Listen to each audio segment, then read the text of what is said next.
Is Kyren Williams a top 10 Dynasty running back? We're talking about that and more on today's episode of Locked On Dynasty.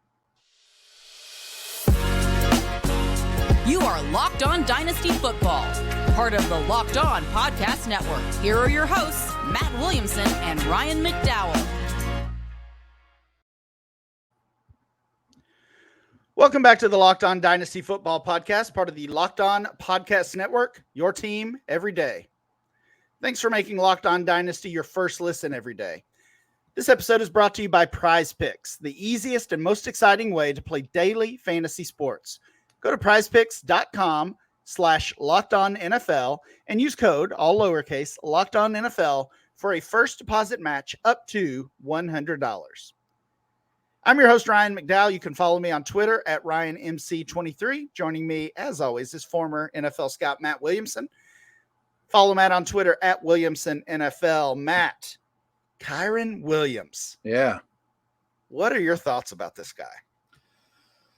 Reluctantly buying in. Okay. Small, slow, thought he might be on a bad rebuilding team. But this is not really Dynasty related, something we were talking about on Peacock and Williamson earlier in the week.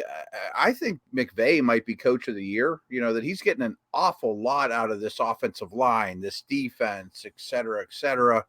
And Williams is getting not only a lot of work, but they love him. I mean, he's great in protection. I remember reading up on him and watching him at Notre Dame. High character, team captain type guy. Yeah. And sometimes at this position, that might be all you need. I mean, he's not going to bust 80-yarders. Hope he can hold up, but they trust him, and he does all the little stuff. So I think he's pretty valuable. Kyren Williams, 5'9", just under 200 pounds, 23 years old. He was drafted in 2022, so he's in his second season, was a fifth rounder. And we kind of mentioned this a little bit yesterday as we were talking about Isaiah Spiller and the Chargers. But Kyren Williams, early in that pre-draft process, he was the guy, right? He was in the running to be a top 2 or 3 running back in that draft class a couple of years ago. And we got to the combine and things went very poorly for Kyren Williams. And that was really all it took for his stock to fall in the dynasty space and evidently in the NFL space as well, because as I said, he fell to the middle of day 3, was a fifth rounder to the Rams, of course. And then as a rookie, we didn't see much from him. There was all the trouble with Cam Akers that's been pretty well documented and discussed. Akers was nearly traded and nearly cut during that 2022 season, and was essentially sent away from the team at one point and then brought back. So even with that going on, Williams never really got a shot, carried the ball 35 times for 139 yards as a rookie, caught 9 balls for 76 yards. So played sparingly as a rookie. But then you look at what the Rams did this past offseason.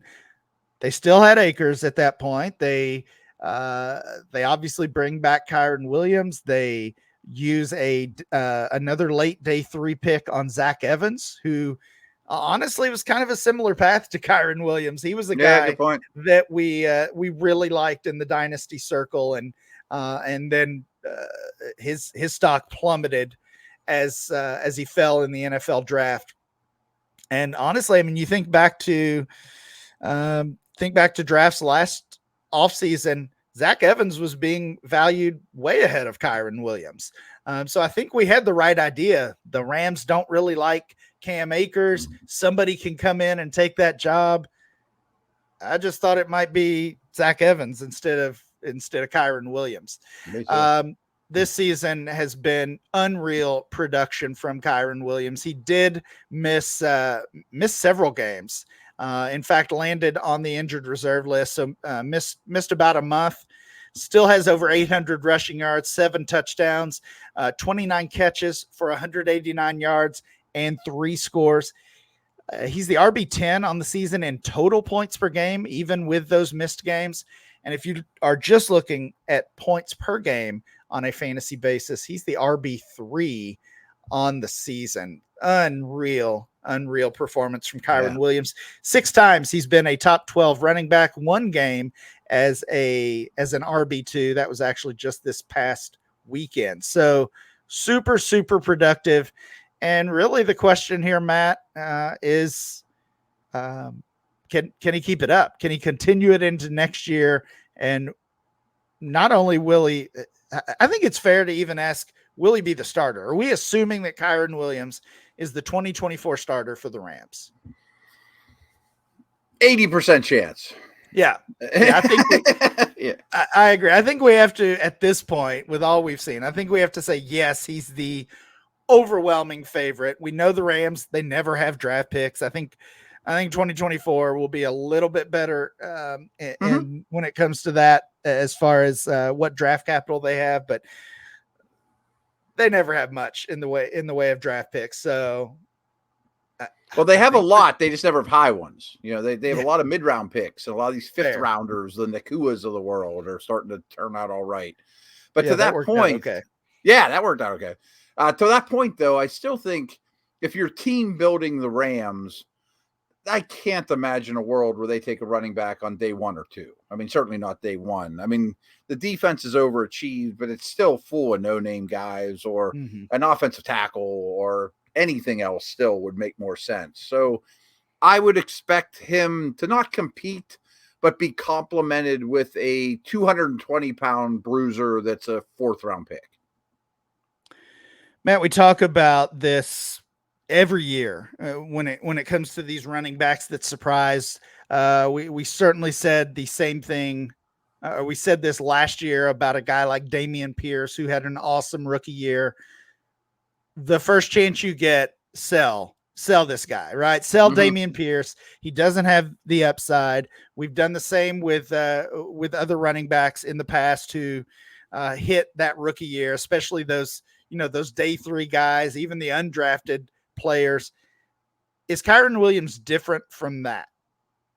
I lean towards no, but I think he could win you a fantasy championship in 2023, which is awfully nice. You know, if I'm a contender, I'm riding him to no end. But boy, I think I'd like to move him this offseason. I'm scrolling down to some of your notes, especially I'm cheating a little bit on the test, just where he's going, how he's being valued, and that nature. I don't know that I'm jumping in the deep end with this guy. Okay, we'll talk about some dynasty trades that are actually happening that involve Kyren Williams. We'll do that soon. Of course, this is the Kyren Williams Dynasty Value Study, where we look at ADP rankings, trades, and input from social media to really nail down the value of players who have seen their value change drastically. And Kyren Williams certainly fits that bill, because even if you look back to November ADP at DLF, he was the 89th overall player. He was the RB 26. That was actually down a little bit from October. Of course, that was kind of in the midst of that IR stint. So a little bit of out of sight, out of mind in November. October was the high point for Kyren Williams. RB 18, 63 overall, and that was a huge jump. If you go back to the preseason, RB 77, 223 overall. Essentially a last round pick in your dynasty startup draft. So he goes from RB 77 to RB 18 in 1 month after we see how he started the season. And then, Matt, this month is where we really see the jump, because currently in that December ADP, we talked about it a little bit last week, but we didn't mention Kyren Williams' name, I don't believe. Kyren Williams is the RB8 in December ADP. He is the 25th overall player, so he's the 3.01 pick. He's being valued around players like Michael Pittman, Tank Dell, Jackson Smith and Jigba, and Nico Collins. Does that feel? I was going to say, does that feel a little too high for you? If I could trade for Michael Pittman or Nico Collins, I would do that in two shakes of a lamb's tail. I mean, he's fine. He's really good. And I understand running backs are really scarce right now. So it shocks me a little less that he's running back 8, which is also a little crazy, than I have to pay Dell, Collins, Pittman prices for him. Well, we preach on here that outside of the elite guys, and we're talking outside of Bijan Robinson, if you want to include Jahmyr Gibbs in that, if you want to include Breece Hall in that, that's fair. Maybe Jonathan Taylor. Outside of those players, we want to play the year-by-year game. We want to play redraft at the running back position. And from that standpoint, Kyren Williams is, as you said earlier, potentially winning you a dynasty title. So I get him being a big value gainer. Yes, he's behind Devon Achane. He's behind Taylor, but he's ahead of Kenneth Walker. He's ahead of Saquon Barkley. No, maybe, I don't know. Maybe this says more about the state of the running back position. He's ahead of Austin Eckler, which is probably fair. Swift, Jacobs, Javonte Williams. I think it says a lot about the state of the running back, market right now, which is nasty. But I'm taking Walker all day long. I'm taking Barkley all day long. I'm not sure on Barkley. I do agree on Walker, though. I would prefer Walker, and there's actually a pretty sizable gap in ADP between the two players, actually about a round gap between Williams and Walker. So ADP says it's not all that close. I would go the other way on that one. I think I want him over Saquon Barkley, though. And again, that says more about Barkley and about the running back position. We've got some dynasty rankings to talk about. We'll talk a little more ADP and dynasty trades. We'll continue all of this Kyren Williams conversation next.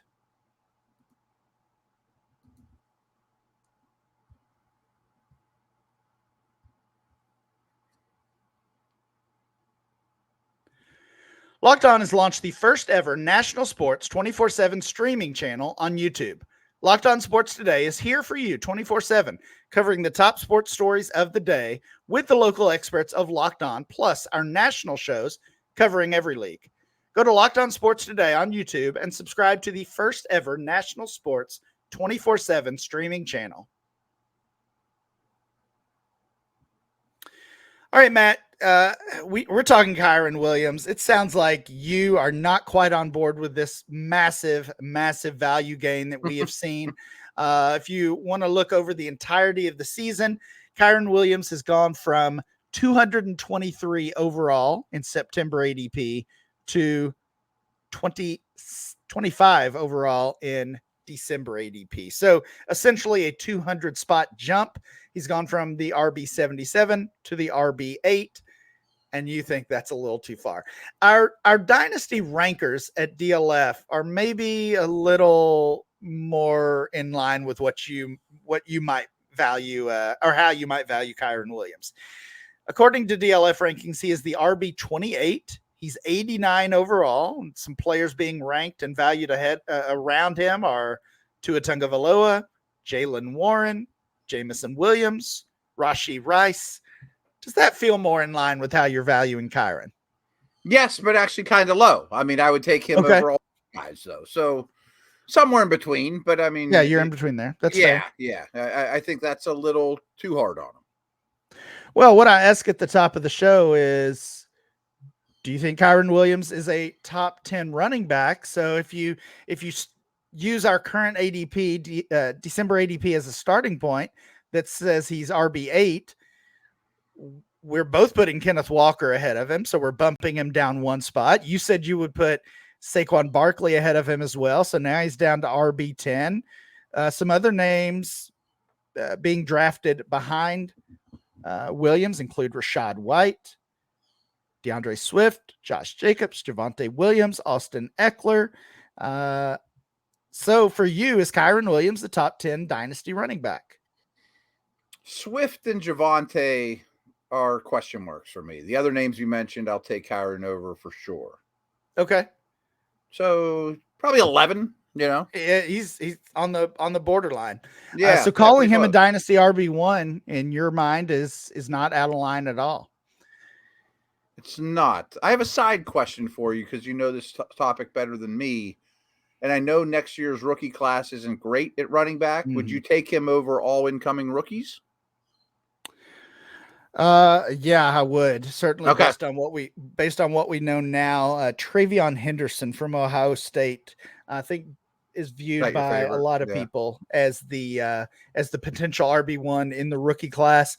There's also been some reports is probably even too strong of a word. Some rumors that he could return to Ohio State for another season, and man, that would just.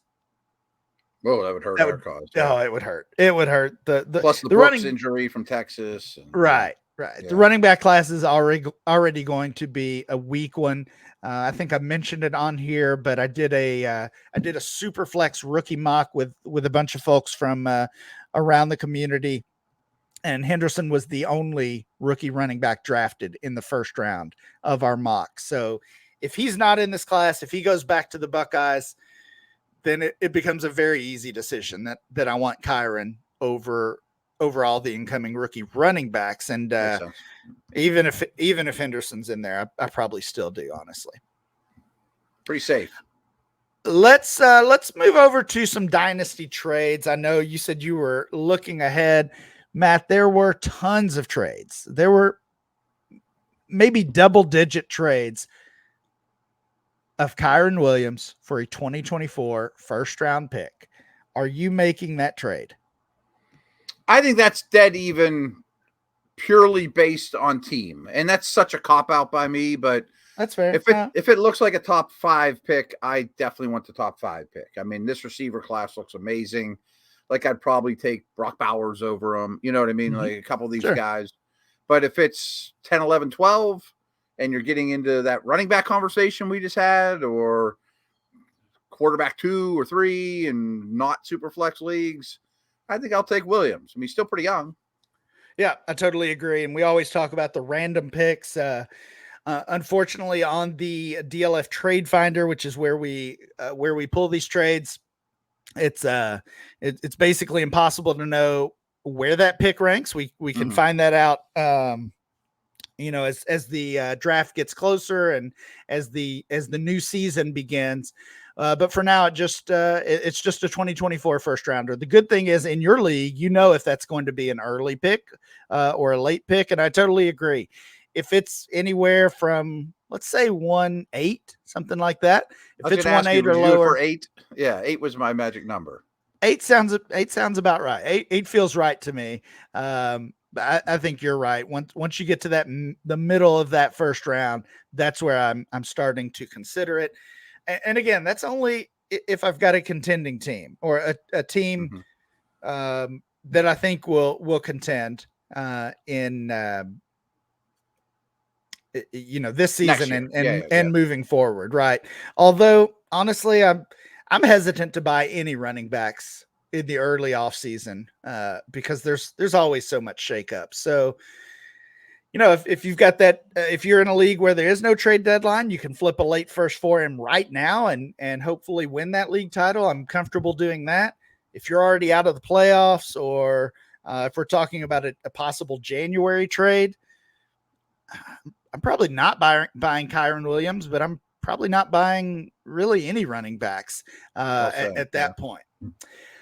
What about Kyren Williams for Zach Charbonnet? Where are you on that one? Williams. I don't think that one's super close. Okay. I still like Charbonnet, but I'm going Williams there as well. Kyren Williams and Jordan Love for Trevor Lawrence. And of course, this is a super flex league. Williams and Love for Lawrence. I see both sides. I mean, Love has caught my attention, and I think that he's a keeper. I probably would go get the big ticket item, though, in Lawrence. Yeah, I'm going Lawrence there as well. Kyren Williams for Tank Dell, another 1-for-1 trade. Dell. And one more that I thought was really interesting, actually a couple more. Kyren Williams and a third rounder for Drake London. So you're adding 2 Williams to get London. How you feel about that one? Fair, but I like London. I think he's an exceptional player. Yeah. I'm with you. We finally saw a nice game out of him on Sunday. Last one, Williams plus a third rounder for Jonathan Taylor plus a second rounder. Taylor in the second. I have Taylor ahead of Williams, so yeah. Yeah, I do as well. I just thought it was interesting that the Taylor side had to add the higher pick there. So just trying to show. What if it was the other way around? Who would you want? I would still want Taylor. Me too. Yeah. If it was a first for a second, that's a different story. But a second versus a third, nah. Right. We're getting close to really identifying Kyren Williams' value in dynasty leagues. We both agree that he's just on the outside looking in when it comes to top 10 dynasty running backs. But we still have our Twitter rankings to show where he belongs amongst a lot of the names that we've already been talking about today. We will have that conversation next.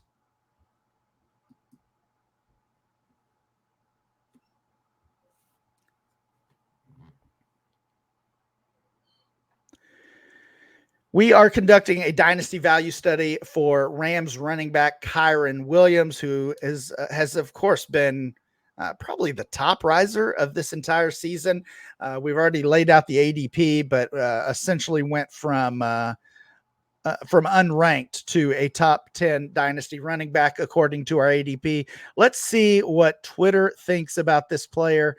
Matt, remember, this is where I post a series of polls pitting our focus player, Kyren Williams, in this case, against a group of players at his same position in his same value range. I always try to put the player right in the middle. It didn't happen this time, Matt. I'm once again surprised at some of these results. Yeah. I think it's the state of the running back stuff, though. I mean, none of these guys are hot right now. That's true. That is true. Devon Achane's pretty hot. 85% of the votes. He was the easy favorite over Kyren Williams. Jonathan Taylor, a name we've mentioned on here already a couple times, also a pretty easily favored. He gets 77% of the vote over the Rams running back. But then Kyren Williams won every other poll here, Matt. Kenneth Walker gets 49%. So does Saquon Barkley. So those three we can awfully close. Yeah. We can basically call a toss-up. Kyren Williams, Kenneth Walker, Saquon Barkley, all valued about the same, just like we expected a few months ago, of course. No, not really. Javonte Williams. Barkley versus Kyren. We knew that all along. Sure, of course, right. Javonte Williams, 38% of the vote compared to Kyren. So Kyren Williams, I should say, pretty handily over Javonte. I don't know if I would agree with that. Me, yeah. I think those two guys are a toss-up, in my opinion. Certainly not that big of a value gap. Matt, you said none of these guys have been hot. Rachaad White's been pretty hot, but he only gets 37% of the vote. I was surprised he was that low. And then a couple other guys at 33%, Josh Jacobs and James Cook, who's also been playing really well, get 33% of the vote. We've got a few names left, but the names I've mentioned so far, Matt, any surprises here? No, I just want to take the opportunity because I think Javonte next year is going to be really good. But then you're in year 3 or 4 already in running back years. That's a lot. Yeah. I'll be the first to admit that I don't respect Rachaad White as much as I should. I always keep thinking that some big dude's going to come in and make him just a third down back only, but as we go, it doesn't happen, Yeah. Last 4 names on the list. Kyren Williams easily won the poll over these players. Tony Pollard gets 28% of the vote. DeAndre Swift. No, not at all. DeAndre Swift, 25%. Alvin Kamara, 16%. And Austin Eckler bringing up the rear here, only 9% of the votes. Again, another indication of just how much Austin Eckler has fallen off. Not only is he not even close to Kyren Williams, he's well behind every other name we've mentioned here as well. Interesting. I don't have a lot to add, but I would strongly consider moving him, especially after he wins you the fantasy title this year. Is that Eckler or Kyren Williams? Kyren Williams, I mean, just to kind of sum it up. Like, I like him, and people need backs, but boy, if I could trade him in the offseason after I got a lot of money out of him, in terms of just investment, what I got back on him, and I could turn him into one of these good young receivers or something like that, or draft capital, I would be highly interested. But I respect the player a lot. Are you, let's say it's early January, fantasy playoffs are done, and you get offered a 2025 first rounder from an average team in your league. You taking that? Probably. Yeah. I'm a sucker for that. I love having future picks because I just know during the season I can turn them into anything I want. Future first for me are like candy. Yeah, I understand. I get that. I think I would probably do that as well. As I already said, I'm certainly not paying a first rounder for him. Once the season ends, I would actually consider doing it now if I thought it really made the difference in winning the title. But once we get to the offseason, it would have been real nice. Yeah, of course. Once we get to the offseason, the game changes completely. That's going to do it for today's show. Please make sure you download and subscribe or follow for free on YouTube or wherever you get your podcasts. Remember to follow the show at Locked On Dynasty. Follow Matt at Williamson NFL. And I'm Ryan, MC23. We'll be back next time with more Locked On Dynasty.